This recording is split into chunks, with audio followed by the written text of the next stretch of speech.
বীরভূম জেলার অন্তর্গত মোহাম্মদবাজার থানার অন্তর্গত ম্যানেজারপাড়া গ্রামে বাড়ির ভিতর থেকে 2 শিশুসহ এক মহিলার মৃতদেহ উদ্ধার। কর্মসূত্রে মৃত গৃহবধূর স্বামী দুর্গাপুরে থাকেন। এই ঘটনার পর খবর দেওয়া হয়েছে মৃত গৃহবধূর স্বামীকে। এই ঘটনা জানাজানি হওয়ার পর তীব্র ক্ষোভে ফেটে পড়েন গ্রামবাসীরা। কে বা কারা কিসের জন্য ওই 2 শিশুসহ ওই গৃহবধূকে খুন করেছে তাদেরকে গ্রেপ্তার করতে হবে, না হলে মৃতদেহ উদ্ধার করতে দেওয়া হবে না বলে পুলিশকে বিক্ষোভ দেখান তারা। এরপরই ঘটনাস্থলে এসে পৌঁছায় বিজেপি জেলা সভাপতি ধ্রুব সাহা। তিনি দাবি করেন, আমি বিষয়টি দেখে হতবাক হয়ে গিয়েছি। বাড়ির মধ্যে রক্তাক্ত অবস্থায় পড়েছিল দেহগুলি। এখানে নারী ও শিশুদের কোনো সুরক্ষা নেই।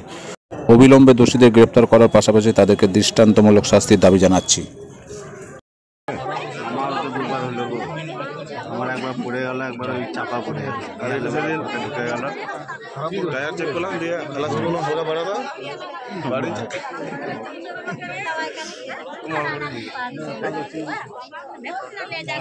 এই ঘরে হ্যাঁ দেখতে দেবে না।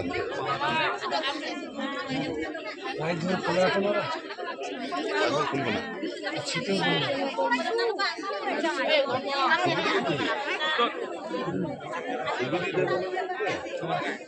দেখুন, আমি কলকাতার উদ্দেশ্যে রওনা দিয়েছিলাম। এখানে ক্রস করছিলাম, এরকম সময় আমাকে আমাদের পার্টির অন্যতম কার্যকর্তা শুভ্রাংশু চৌধুরী ফোন করলেন। আমি এসে হতবাক দেখে যে এখানে মোহাম্মদবাজারের আইসি সাহেব উপস্থিত আছেন।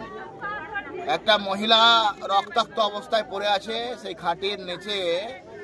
তার বাচ্চা শিশু খুব জোর যদি হয় 2 থেকে 2.5 বছর বয়স। আরও একটা বাচ্চা আছে মনে হচ্ছে কম্বলের মধ্যে ঢাকা। তো এই সবগুলো রক্তাক্ত অবস্থায় দেহ পড়ে আছে। আমরা এতদিন পর্যন্ত জানতাম যে পশ্চিমবাংলায় মা বোনেরা সুরক্ষিত নয়, কিন্তু অত্যন্ত দুর্ভাগ্যের বিষয়, আমি হতচকিত অবাক যে এখানে একটা শিশুও নিরাপত্তা নাই। পশ্চিমবাংলা আর এই বীরভূম জেলা আজকে দুষ্কৃতীদের স্বর্গরাজ্য হয়েছে। এরা শিশুদেরকেও মারতে পর্যন্ত এদের বুক কাঁপে না, হৃদয় কাঁপে না।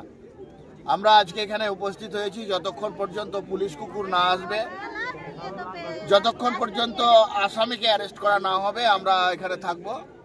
স্বাভাবিকভাবে আমরা আমাদেরকে আন্দোলন করবো এবং সংগঠিত করবো মানুষকে, যে এইভাবে বাংলার মানুষ আজকে এই বাচ্চাটা হয়েছে, আগামীকালকে আমার বাড়ির বাচ্চাও কিন্তু নিরাপদ থাকবে না। সেই জন্য এই ঘটনার পূর্ণাঙ্গ নিরপেক্ষ তদন্ত চাই, এই ঘটনার সিবিআই তদন্ত চাই।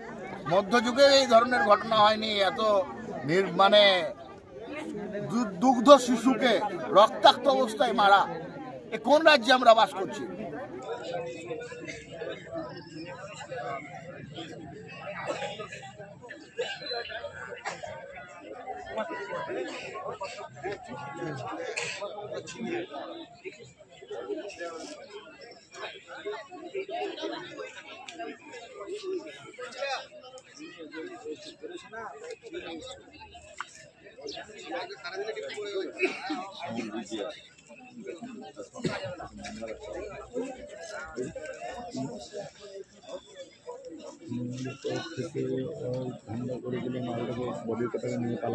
আচ্ছা এখন বুদ্ধি ছন্দ कानपुर कॉलेज है जाम है फिर उनका खुली गुरु पे छाटते हो ना